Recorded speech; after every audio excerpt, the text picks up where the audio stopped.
What makes the country great, ये question पूछा है अपने ट्विटर स्टेटमेंट में समीर भाटिया जी ने, जो हॉटमेल के फाउंडर है। उसके साथ साथ उन्होंने ये भी बोला है कि can be accept that fourth largest economy on earth still having plane crashes due to systematic failures. Still तो नहीं, क्योंकि ये गलत स्टेटमेंट है। स्टिल तो आप वहाँ यूज़ करोगे जहाँ पे कंटिन्यूटी या बहुत फ्रिक्वेंट ऐसे इंसिडेंट्स हो रहा है। हमारे यहाँ तो ये लास्ट 3-4 डेकेड्स में फर्स्ट इंसिडेंट और accident of this sort has really happened in Indian aviation industry. और इसके अलावा जो एक और बुरी बात उन्होंने बोली कि हम सभी को जो ये एक्स्ट्रा फ्लो ऑफ इमोशंस है ये सब बंद करना चाहिए, ये दिखावा ना करके हमें रियल रिस्पॉन्सिबल एंड अकाउंटेबल लोगों को पकड़ना चाहिए। Of course a detailed investigation is already launched mister Bhatia, people are looking for it, we are trying, and Indian Ministry of Aviation is trying to find out the reasons behind this accident. This is absolutely not acceptable, but ये first incident है last 3-4 decades में, 40 years में in India of this sort, इतने बड़े scale का।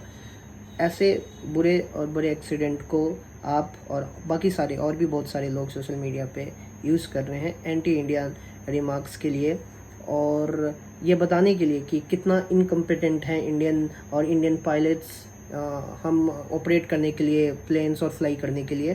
There are hashtags floating on social media that don't fly Air India or don't fly Indian planes, which is absolutely wrong.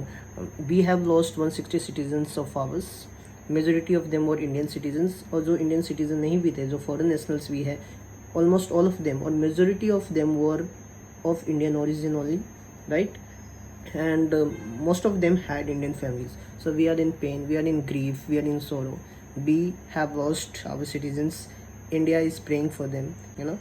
You are sitting somewhere 1,000 miles away and using such incident to make anti-India remarks or commenting on people emotions कि ये fake emotions float नहीं करना चाहिए, which is shameful, and you and especially you and thousands people more like you should not avoid making such statements for sure. और जहाँ तक बात है इस एक्सीडेंट का, डिटेल इन्वेस्टिगेशन होगा, we will come to a reason, there will be companies और people और रिस्पॉन्सिबिलिटी और may be government, somebody from the government will come to take the responsibility and we will sort it out. Thank you.